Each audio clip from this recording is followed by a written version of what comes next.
नमस्कार दोस्तों, मैं अंकुर उपाध्याय स्वागत करता हूं आप सभी का आपके अपने YouTube channel share market analysis में।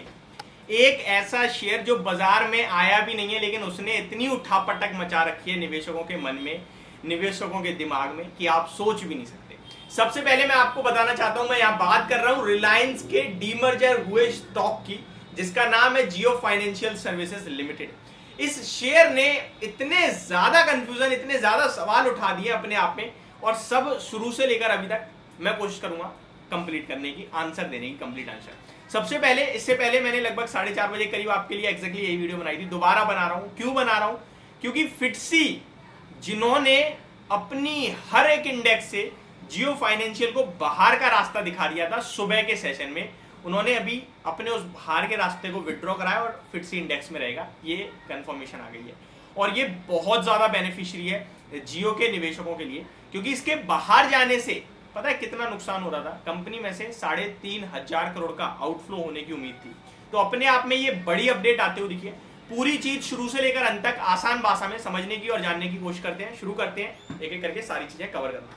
सबसे पहले, रिलायंस का शेयर जिनके पास भी है वही एलिजिबल है रिलायंस जियो के फाइनेंशियल शेयर के लिए। और ऐसा नहीं है आपने कल खरीदा है तो आप एलिजिबल हो, या आप कल खरीदोगे मंडे को तो आप एलिजिबल हो। इनफैक्ट मंडे को तो ये शेयर लिस्ट हो जाएगा, धीरे धीरे वहां भी पहुंचूंगा। जिसने 20 जुलाई 2023 से पहले रिलायंस का शेयर खरीद रखा था, वो जियो फाइनेंशियल के शेयर के लिए एलिजिबल है। एलिजिबल मींस अगर आपके पास 20 जुलाई से पहले रिलायंस के 100 शेयर्स थे, 50 शेयर्स थे, 1 शेयर था, यानी कि जितने भी शेयर थे उतने ही शेयर आपको जियो फाइनेंशियल के मिलेंगे। 1:1 का रेशो था। बहुत ही सरल रेशो होता है, इससे सरल कुछ होता नहीं है।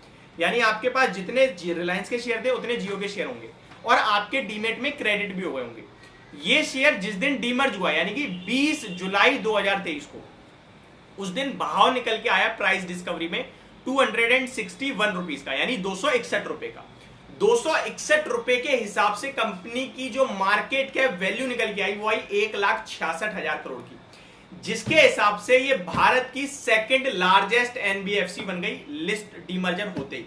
पहले नंबर पे बजाज फाइनेंस है लगभग 4 लाख करोड़ के मार्केट कैप के साथ। दूसरे नंबर पे रिलायंस जियो है लगभग 1,66,000 करोड़ के मार्केट कैप के साथ। अब जियो का शेयर आपके लिए 21 अगस्त 2023 यानी कि अपकमिंग मंडे को बाजार में लिस्ट हो जाएगा। ये ऑलरेडी लिस्टेड है, बट अभी आप इसमें ट्रेड नहीं कर सकते, इसमें बाय सेल देख नहीं सकते, लेकिन ये हर जगह लिस्टेड है, हर जगह लिस्ट है उस जगह पे जहां पे रिलायंस का शेयर है। फॉर एन एग्जांपल, रिलायंस का शेयर निफ्टी में है, जियो फाइनेंशियल का शेयर भी निफ्टी में है। रिलायंस का शेयर सेंसेक्स में है, जियो फाइनेंशियल का शेयर भी सेंसेक्स में है। यानी कि हर एक उस इंडेक्स में जियो फाइनेंशियल का शेयर है जिसमें रिलायंस का शेयर है।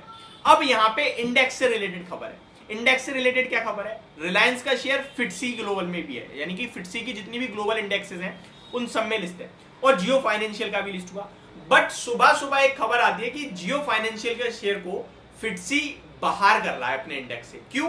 क्योंकि फिटसी का ना अपना एक रूल है। वो कहते हैं अगर आपकी कंपनी कोई कॉर्पोरेट एक्शन कर रही है ना, हमें 20 दिन के अंदर अंदर डिस्क्लोजर चाहिए कि कब होगा, ये क्या हो रहा है, इसकी अपडेट चाहिए हमें, जो हम अपने निवेशकों को बताएं। और रिलायंस 20 तारीख को डीमर्ज हुआ, अभी तक कोई अपडेट नहीं दी रिलायंस ने, तो फिटसी ने उसे कहा बाहर जाओ। 22 तारीख से ये लागू हो जाता, बट आज ही रिलायंस की तरफ से अनाउंसमेंट आ गई कि 21 तारीख को हम लिस्ट कर रहे हैं। तो फिटसी ने अपना फैसला वापस ले लिया है। फिटसी इंडेक्स में स्टिल जियो का शेयर बना रहेगा। अब कहां कहां पे ये शेयर है, इसकी थोड़ी सी डिटेल मैं आपके साथ शेयर कर देता हूं। रिलायंस, सबसे पहले बड़े वाले रिलायंस इंडस्ट्रीज की बात की जाए, MSCI Jio financial services will be added to MSCI global standard index effective August 23, यानी कि एमएससीआई की जो ग्लोबल स्टैंडर्ड इंडेक्स है इसमें शामिल हो जाएगा। 23 अगस्त से ये लागू हो जाएगी। एमएससीआई की Reliance industries will be deleted from MSCI global standard indexes effective from 23 August. Jio financial का इंक्लूड हो रहा है और रिलायंस बड़ा वाला बाहर हो जाएगा। ये अपडेट हो गई आपके लिए। अब आते हैं दूसरी अपडेट पे। जो फिटसी रसल है, Jio financial services constituent deletion withdrawn, यानी कि जो उन्होंने बाहर निकालने की बात करी थी वो इन्होंने फिटसी रसल ने वापस ले ली है। फिटसी रसल ने कहा है Jio financial services will no longer be deleted from the indexes effective 22 August, यानी कि जो 22 अगस्त से बाहर कर रहे थे वो बाहर नहीं करा जाएगा, ये अंदर ही रहेगा। तो ये जितनी भी डिटेल्स थी, डाटा था, मैंने आपके साथ शेयर करा है। जाते जाते एक और इंपॉर्टेंट चीज, स्टॉक मंडे को लिस्ट होगा और अगले 10 दिन तक T2 ट्रेड में रहेगा, यानी कि trade to trade. That means आप आज खरीद रहे हो तो आज नहीं बेच पाओगे, अगले दिन ही खरीद आप बेच पाओगे, डिलीवरी लेनी होगी आपको। दूसरी बात, 5% का सर्किट है, तो मे बी ये सर्किट टू सर्किट आपके लिए ऊपर जाता हुआ देखिए। तो ये सारी की सारी अपडेट आपके लिए मेरी तरफ से, होप आपको समझ भी आ गई होंगी। Thank you so much for watching this video, have a great day guys.